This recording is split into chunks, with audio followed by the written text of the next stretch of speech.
Hey guys, it's me, RebelQueen. Okay, as promised, I've got my review so far for Zelda Skyward Sword. Now, you might be thinking, like I told you, I was going to do this after the 2 days of Go Fest, because now you kind of might be thinking, wait a minute, Go Fest was Saturday and Sunday. It's Friday. It shouldn't have taken you this long to do the first dungeon. Now guys, please remember, I got my other stuff to do during the day, as everybody else does, so I had to kind of prioritize certain things, so I just couldn't go, okay, I'm gonna jump right into this. Plus, honestly, after 2 days of Go Fest, I also kind of had to go, okay, as much as I want to get into this game, I kind of gotta take a day to recharge, especially after that first Sunday, because while Saturday, while it was still hot, it was also kind of one of those kind of, we had a good breeze going, so it was a good day for Go Fest. Sunday, oh my god, that's when the heat hit full blast and was like, if you weren't in the shade or something and you didn't have plenty of drinks and stuff, you got hit bad. But anyway, now, like I kind of said before, this is my first time playing through Skyward Sword because, unfortunately, as the consoles kind of advanced, I never had a chance to get a Wii. So this is my first time playing it. I like it. I am a little annoyed by the motion controls on certain parts, mainly when it kind of concerns when you're when you have to fly when it comes to flying your loft wing, and then when it comes to certain weapon controls, as I've kind of found. Like when it comes to the slingshot and the beetle, which are two of the weapons you get in this for dealing with this first dungeon. Because, I mean, honestly, I've kind of been going through that. I'm going like, come on. And I'm just kind of going, what the heck? And then I got to a point when it was when I'm having to kind of go through to the part that leads into getting into the first dungeon. I was having a little bit of an issue. I'm like, let me try just going in with the button controls, because it says it is button control compatible. They did not do a good. There's not a smooth, decent transition for button control. Because honestly, I thought doing the switch over to button control, it would be almost kind of like, okay, doing the button control switch over, it would be almost like, okay, doing it'd be almost like regular Zelda game. Nope. It is not. I mean, I understand that they had to do, since this was coming from the Wii, which was pretty much all about the motion controls, that there was only so much they could do for certain things. But so it's I'm just having, and there's just only so much I'm having issues with the motion controls here. But I'm kind of dealing with that. But and then also kind of when I did the first major thing in the game, which was the racing part, and after I won it, which, like I said, I'm having issues with the flying your loft wing. And after competing, and after finishing that part, and then I got the sailcloth, and I was like, okay, you need to jump off the statue of the goddess and land directly in the middle of that circle on the bottom. Oh my god. I had to do that thing so many freaking times.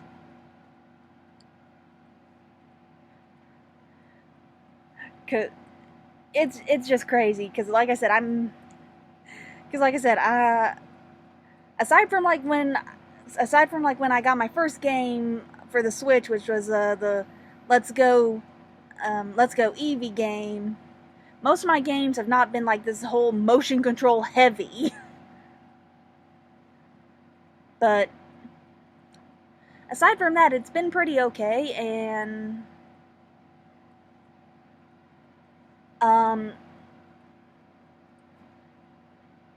for me, it is also kind of interesting and great to be able to finally play this game, which, as we know, is pretty much the beginner of the Legend of Zelda timeline.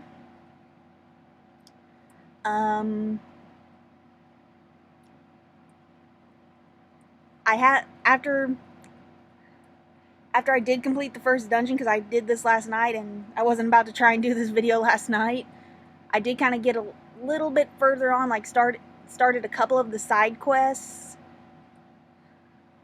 that you start up in the game. Like one of the side quests is where you start collecting gratitude crystals for this one guy, where he's like, oh, if you collect all these gratitude crystals, I can become human.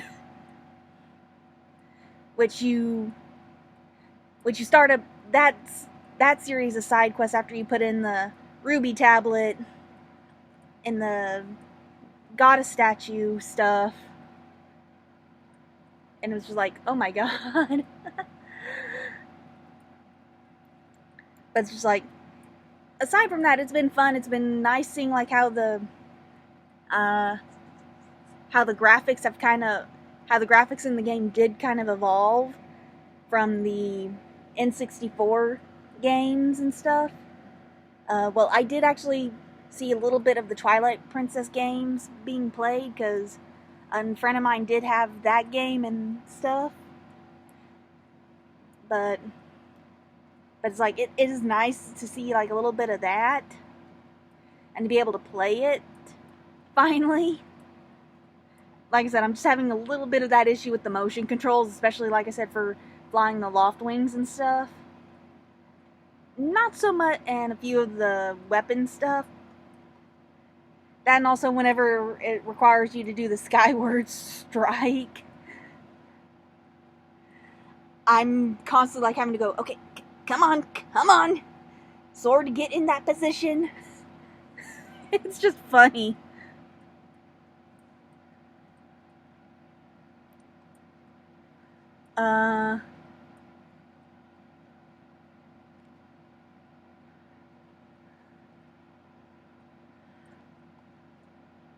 Aside from that, it's just been, like I said, I understand that they really couldn't do too much about all that stuff, aside from change things up between, like, oh, you did this and this between, we have to switch up these controls from the Wii to the Switch, so I kind of understand that.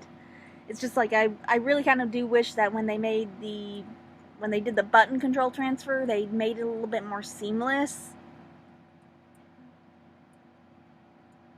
And I love the graphics. Like I said, it's really nice to see how the graphics did evolve.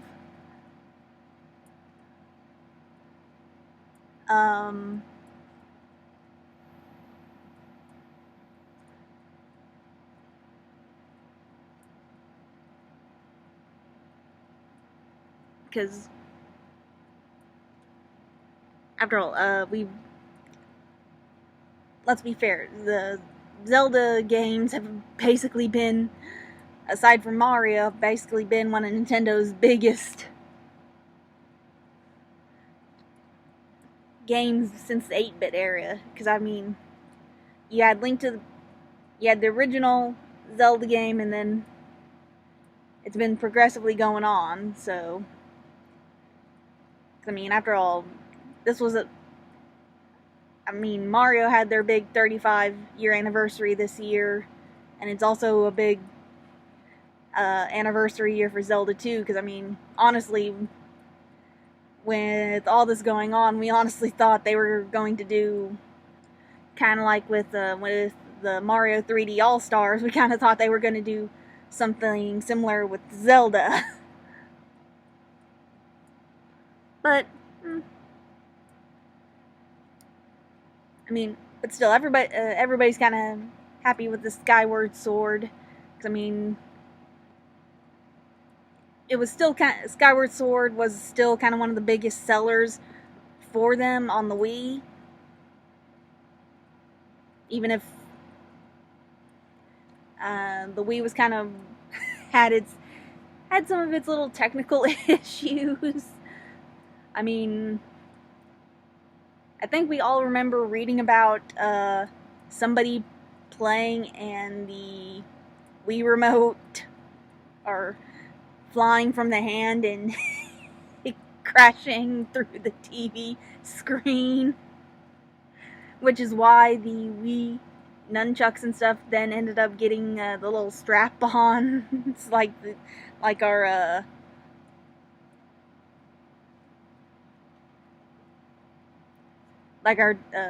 Switch Joy-Cons have. But that's neither here nor there. And if anybody from Nintendo sees this, I'm not making fun of you guys. I mean, I think we all can understand that was. I'm only saying that in good fun.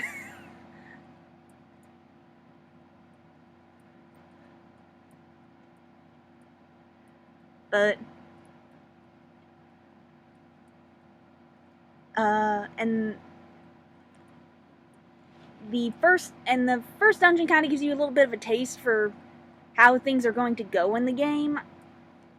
In fact, even going through the whole first area kind of gives you a whole little bit of a taste. Because I mean, you're going through through this forest, and honestly, this forest kind of reminded me a little bit. A little bit of the Lost Woods, a little bit, just brighter and happier.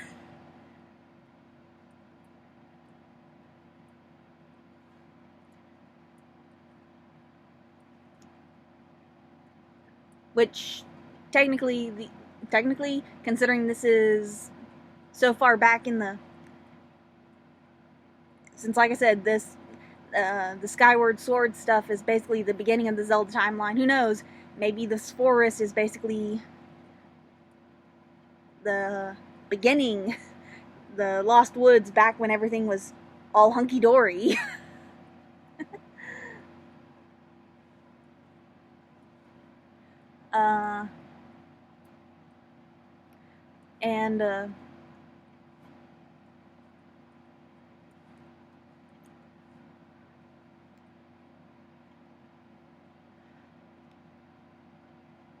And then the first boss, I didn't really have too much issues. I mean, I lost a few hearts, but I didn't have to start over or anything. I think that might have been just to kind of give you a taste of what was coming, and I think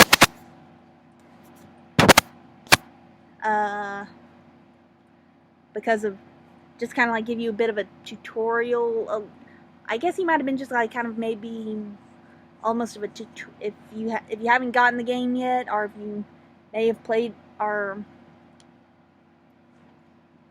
anything, or if you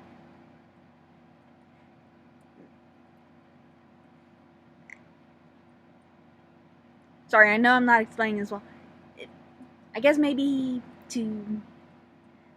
it might have been a way to kind of like almost lead you into like how things are going to go for the boss fights a little bit, because basically it was like, oh, okay, this way, sorry, At least with this one, it was mainly just like, oh, you need to redirect my... unlike, like, with how we're kind of used to in the other games, where it's like, oh, you find this item in the dungeon, you have to use it to fight him. It was just mainly like, oh, you need to use the sword, and then, like, oh, you can redirect this little... No, LK. You can redirect some of this stuff at me, or... And then it's also multiple slash attacks. Now, when I get to some of the other bosses later on in the game, it might be different, but...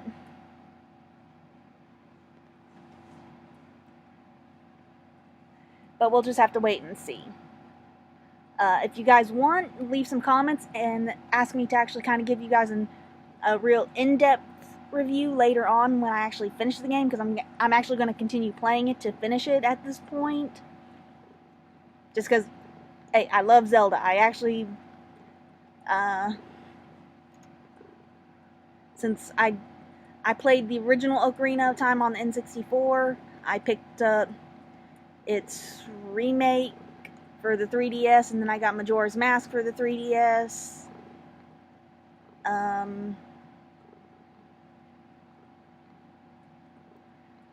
Then, of course, Link's Awakening when it came out on the Switch. Well, it's remaster, remake, again, however you want to call that. And a few of the other Zelda titles that came out for the 3DS, and then when they did the, oh, you want to buy these original Game Boy games, they came on, like, when on the eShop that were on the 3DS. Heck, I picked up those Zelda titles. A couple of them I did beat, others that I just got so busy, couldn't finish them off. So I do like Zelda, and there are a few of the games that I'm kind of like going, please do a remake for the Switch. Or remaster them for the Switch, because honestly, I kind of think a remaster of Twilight Princess for the Switch would be nice. Because, I mean, honestly, that game and Skyward Sword were actually kind of one of the biggest selling games for the Zelda series at that time period.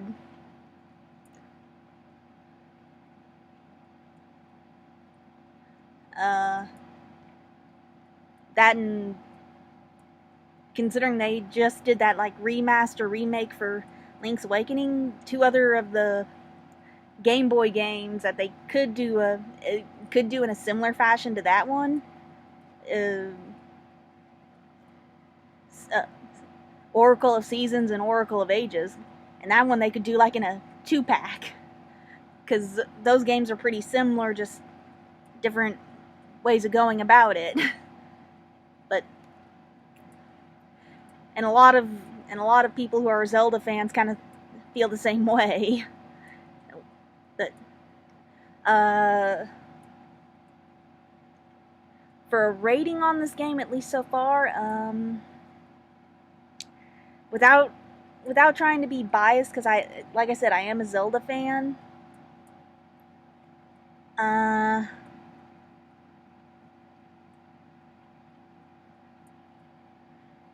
Well, so far I'd have to say like maybe 7.58, because it is so early into the game. But I did promise you after first dungeon, and like I said, I am just like having so much issue with that motion control. I think they could have done a little bit better with the whole motion control stuff, especially when it concerns the loft wing stuff, because honestly, I think I had an easier time riding around on Epona, and that was even on the N64 controller, which that's kind of sad. If I'm saying I had an easier time controlling a horse on an old system,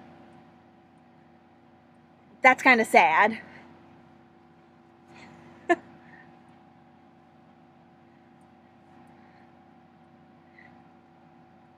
But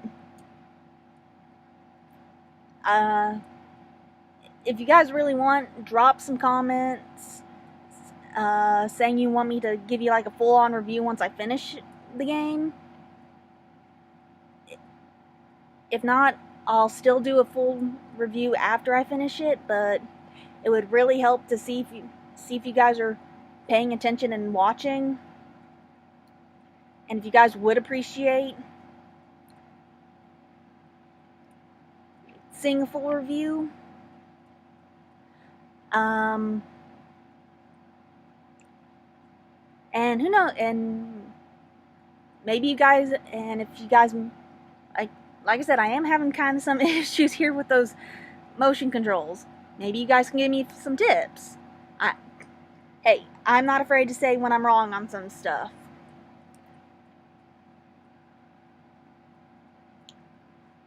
So, this is RebelQueen, and and also, guys, be careful, especially if you live here in the especially if you live here in Texas, because